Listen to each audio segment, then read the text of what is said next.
Grabe na si Wesley, nagalit na, sumakay na sa kanyang agila para i-destroy ang kanyang mga kalaro. Ayan, dito sa day 2 ng World Rapid Chess na ginaganap po ngayon sa Doha, Qatar. Pero bago natin i-analyze ang kanyang 2 aggressive games, sagutan muna natin ang puzzle na iniiwan sa atin ng Internet Chess Club. Ito po yung iniwan natin sa ating last upload. It's block to play mga kamatyas. Congratulations sa mga nakakita ng Bishop E3 check. Takbo man sa King H1 pero may Rook F1 check, hindi pa rin makakalusot sa double attack hanggang sa makuha ang Bishop. Congratulations po mga kamatyas. So ito naman pong iiwan nating puzzle for today's video. It's white to play. Ano na naman kaya ang pinakamagandang kamada para maipanalo ng white ito? Okay po, ang link ay nasa comment section below para kayo ay pumunta sa mismong sasagutan yung puzzle. Alright. Unahin natin ang laro ni Wesley kay Grandmaster Max Warmerdam ng Netherlands. Nag D4, D5, C4, E6, Knight C3, Knight F6, kumapture sa D5, Queen's Gambit declined, exchange variation po ang tawag dito. Kumapture sa D5, Bishop G5, naku po, grabe, daming alaala sa akin yan. Panahon pa nila Kasparov, Karpov, Anand, naku po, antigo na yung Bishop G5 na yan. E3, H6, yan ang medyo kakaiba. Dito po kasi mga kamatyas ang madalas ginagawa yung Bishop E7 tapos simpleng magkakasling lang. Pero dito, H6 line ang pinili ni Warmerdam. Nag-Bishop H4 at nag-Bishop E7. Saka gumanon pero may H6 no? Tingnan natin. Bishop D3, develop, nag-castling na, Knight GE2. Ayan, napansin ko po kay Wesley no, yung mga linya niya dito sa Queen's Gambit declined. Hindi niya dinidevelop yung Knight niya dito sa F3. Laging dito. Pagka ganyan po kasi mamaya mag-F3 yan at mag-E4 yan ang diskarte dyan. At nag-Rook E8 lang, tuloy lang sa normal developments, nag-castling at nag-A5. A5 para space muna sa queen side at nag-F3. Ayan na nga, ayan na nga. Ito talaga ang gusto ni Wesley, yung mabuo ng husto ang sentro at nag-B5. Iba diskarte naman ni Warmerdam. Gusto niya kagad manggulo sa queen side habang si Wesley naman ay nagpaplano ng malakas na center attack. Nag-Rook C1 muna. Kasi po pag tira ng B5 dito, naispatan ni Wesley na, uy, teka muna yung C6. Kapag nag-B4, imagine niyo po, magda-Knight A4, magkakaroon ng target ang white doon sa weak C6 pawn. Kaya tinarget kagad ng maaga ni Wesley. At nag-Knight BD7, Bishop F2. Ayun, binabaan muna itong pawn sa E3 para makasecure na baka mamaya kasi dahil nandyan na ang tore, tamaan naman ang weak E3 pawn. Sa ngayon kasi weak yan. Pero pag naka-E4 na yan mamaya, solid yan. Nag-Bishop A6, talagang ikinakas ang magaling ni Warmerdam ang mga pyesa niya sa queen side. At nag-Knight G3. Yun, pupunta doon sa F5. Nag-Bishop F8, umilag na bago pa atakihin. Nag-King H1. Ay, grabe yung mga pakembot-kembot lang ng King ni Wesley. Malupay sa. At nag-A4. Bakit kaya nag-A4? Baka didiretso mag-A3.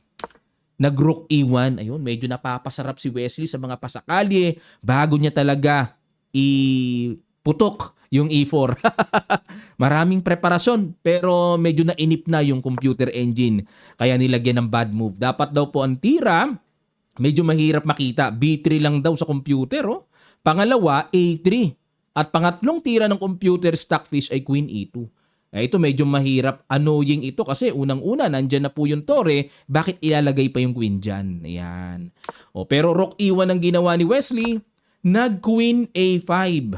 Ang dami ring pasakali ni Warmerdam, no? Hindi maiputok yung B4 Hindi maitira yung B4. Inip na rin ako sa B4 niya Queen A5 muna, forma muna, Knight CE2. Ayan, sino ba mauuna sa kanila talagang maging matagumpay na pagtira ng kanilang mga plano? No? Ayaw pa rin ni Wesley ng E4 at nag-C5 na. Kasi tinarget muna ni Wesley yung pawn sa C6. Nga pala mga kamatyas, 4 rounds po ang tinapos kahapon sa day 2. Ayan. So 2 games lang naman ang i-analyze natin sa mga naging laro ni Wesley. Nag-C5 na para makaiwas sa target ng pawn C6. Ayan, kinapture, capture, and bishop b1. Ayan, syempre hindi po basta-basta ipapalit ang bishop sa knight ng ganun-ganun lang. Lugi pagka ganun. At ayun na, nagmamarka na rin yung may isolated pawn kasi si Warmirdam. May target din yan d5 na yan eh. Nag b4, ayan na nga po. Ito na yung inaabangan ko sa plano ng black dyan. Knight d4. May ganun mamaya, may ganun, may ganun. Ayan, kaporma lang.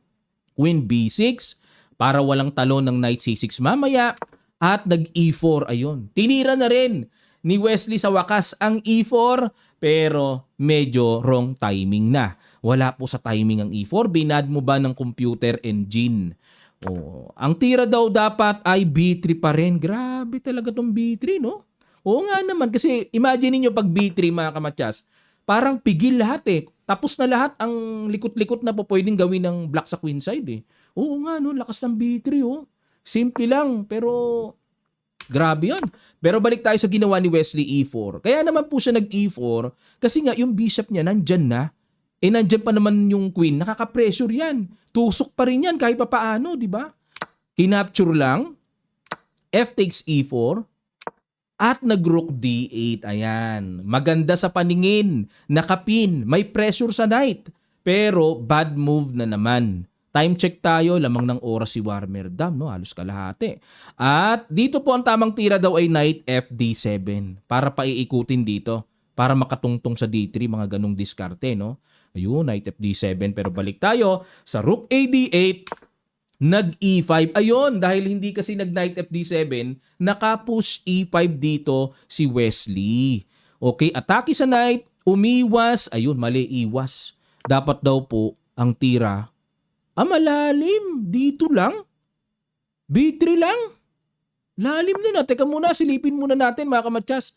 Pakain lang yon. Pag kinain to, rook takes E1, queen takes E1, may B takes A2, ay, oo. Pag nag-bishop takes A2, may knight D3. Yun ang mga sapul, no? Sapul sa double B. O balik tayo, may ganun pala. Pero nag-knight FD7 si Warmirdam eh. Lamang na sana siya eh. O lumamang ang evaluation bar pabor kay Wesley.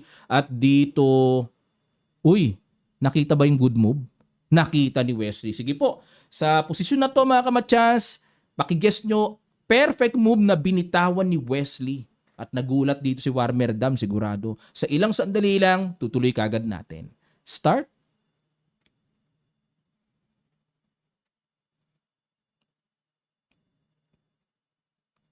Maraming salamat po. Bago po natin ipakita yung good move na binitawan ni Wesley, don't forget to subscribe mga kamatyas. Marami pa pong nanonood, hindi pa nakasubscribe. Baka nakalimutan lang, napapasarap lang ng panood. Nakita ko sa analytics ang dami pong nanonood, hindi pa nakasubscribe. Baka nakalimutan lang. Pakiclick na po and click notification bell all. Maraming salamat. E6, congrats sa mga nakakita ng birada na yan. Napakaganda ng E6.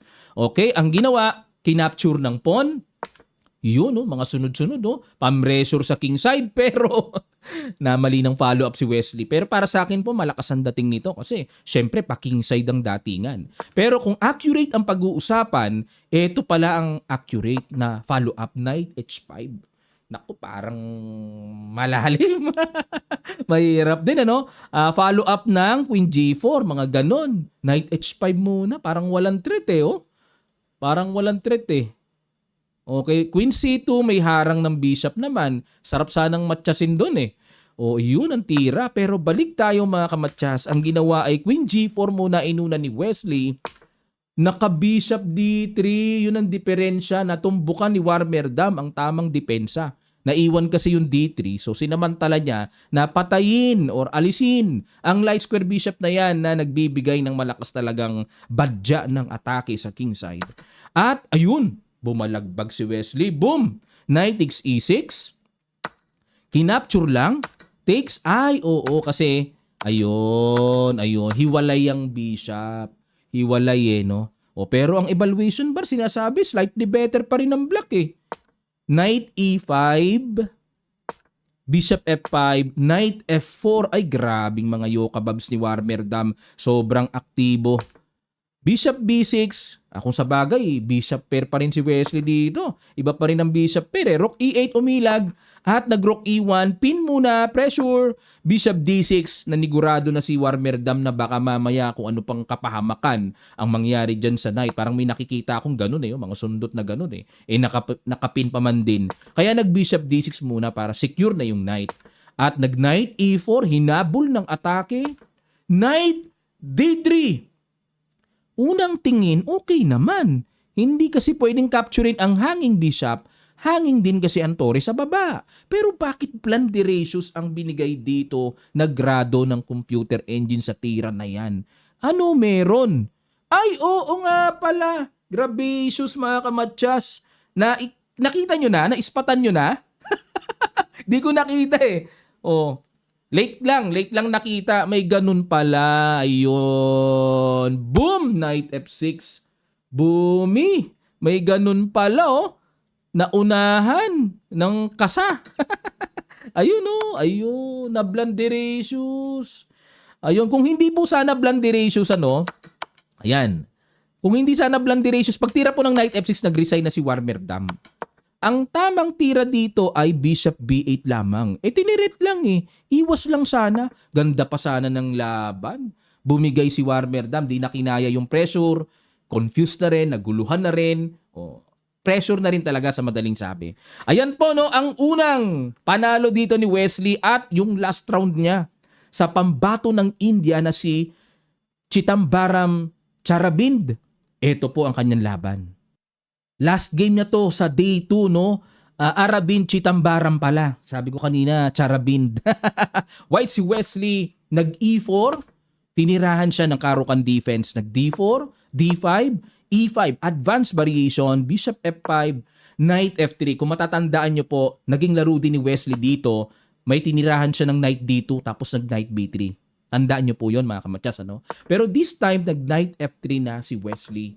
E6, at nag-bishop E2, simple lang A6, castling, and C5. Ayan, para magkaroon ng improvised French defense na nakalabas ang bishop. Sa French kasi, nakakulong yan sa C8 eh. Pero ito, pag C5, wala nang bishop B5 check, yun ang purpose ng A6, tapos papalo up pa ng knight C6. Parang French defense na nakalabas ang bishop, improvise nga eh. Nag-bishop E3, abang lang si Wesley. Kasi kung kakainin po, wag naman, tutulungan ang black na makadevelop. Knight D7, nag-C3, pinatibay lang ang pundasyon ng bubong ng D4. Yung sentro para solid. Knight E7, develop. Kinapture na ni Wesley ang C5. Yan ang matindi dyan. Knight C6, syempre maghahabol ang black para bawiin. At yung E5 din, ayan, para masecure na mabawi talaga yung isang pawn. Nag-B4. Kumbaga nag-decide na si Wesley, okay, tuluyan ko na yung C5 mo, kunin mo ang E5 ko. O tingnan natin. Knight X E5, Knight X E5, Knight X E5, Knight D2. Para sa akin po, unang tingin, normal development lang naman. Kasi tulog di bigyan ng development, di ba? Pero sa computer, ganun na pala, G4 na pala. At kapag umatras doon, papalo upan ng F4. Para may ganun. May F5. Mukhang mapipilitan yata ang black na kumain na sa Knight B1. Ayun, sa pamamagitan ng F4, G4. Yun nga lang po mga kamatsas, hindi pansinin ang discarding yan. Kasi unang-una shield ng king yan. Baka mamaya biglang parang mahubaran na lang ng bigla, di ba?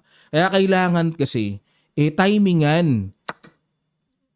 Medyo nakakailang yung discarded G4. Unique, kakaiba pero balik tayo sa ginawa ni Wesley. Nag-Knight D2, Bishop E7. Bakit blunder? Nag-develop lang, blunderacious na? Bakit? Hindi ko makita. Blunder? Dapat daw ang tira kasi ay Knight C6. May mangyayari na. Bishop E7, natumbukan na po ni Wesley dito. Hindi na nakawala. Sige po mga kamatsas, pakiguess nyo. Sa ilang sandali lang, tutuloy kagad natin. Start.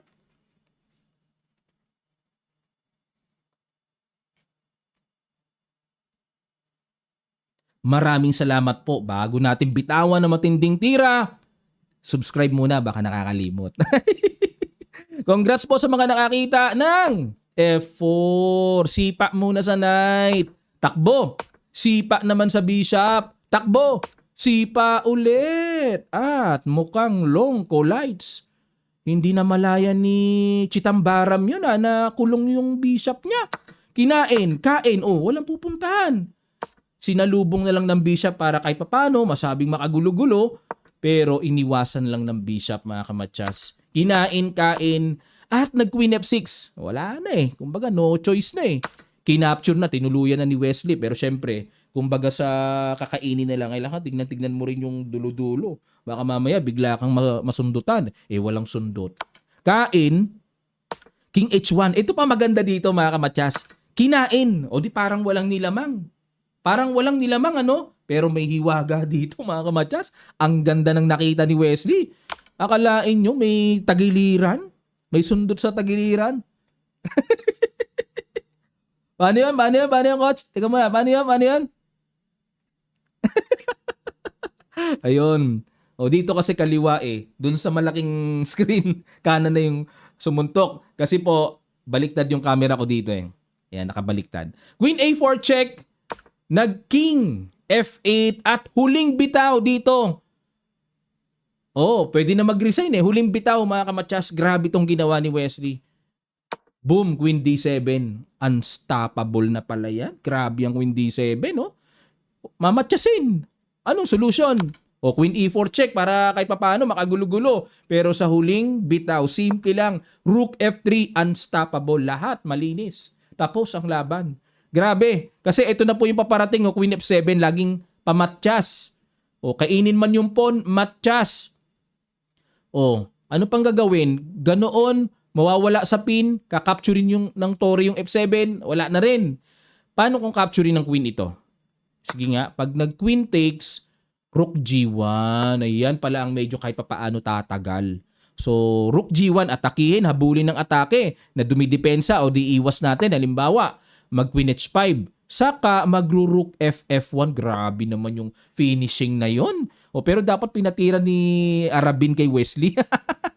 Ayan threat yun Hindi pwedeng capturing yung bishop kasi hanging yung pawn sa F7. Ay, ang ganda mga kamatsas. Ayan, sana po natuto kayo dito mga kamatsas. Ito po, pakita ko sa inyo standing. Ano na ba standing ni Wesley? At sino na ba ang leading? Ayan, ang nangunguna ay si Vladislav Artemiev. Grabe mga kamatsas, mamaya may i-upload po tayo na matinding mga naging laro ni Artemiev. Magugulat kayo sa kapangyarihang nilabas ng Russian Super GM na to. Okay, pumapangalawa si Hans-Mok Niemann. Tied sila. Tied pala. Matindi rin pala si Hans-Mok Pasadahan din kaya natin ang laro. At si Magnus Carlsen, ayun po pumapangatlo. Mamaya may i-upload tayo, may istorya dyan bakit pumangatlo yan. Okay, si Wesley So po ay 6.5 points. So far, ang dami pa nila pang ilan si Wesley? Pang ilan? Pang number 14. So not bad. Okay, bawi lang Wesley. Tuloy-tuloy lang ang pagsakay sa Agila at to destroy your opponents hanggang sa makuha mo ang magandang ranking, mamaya po, day 3 mga kamatsas, hindi ko po siguradong makakapag-live streaming tayo dahil may mga activities schedule committed na po ako mga kamatsas. Kaya pasensya na po, di ako makapag-live streaming bagamat marami pong nagre-request. Pero tingnan natin, malay nyo, biglaan na lang mag-live streaming tayo. Tutukan natin ang last day ng World Rapid Chess Championship. Ayan, maraming salamat po mga kamatsas. Sana po natuto kayo. And don't forget to subscribe our channel. Click notification bell all para lahat ng ating mga bagong videos mag-notify sa inyo mga kamatsas. At huwag nyo pong kalilimutan na mag-download ng Internet Chess Club app. Maraming salamat po. Magkita-kita pa tayo sa mga susunod pang chess updates.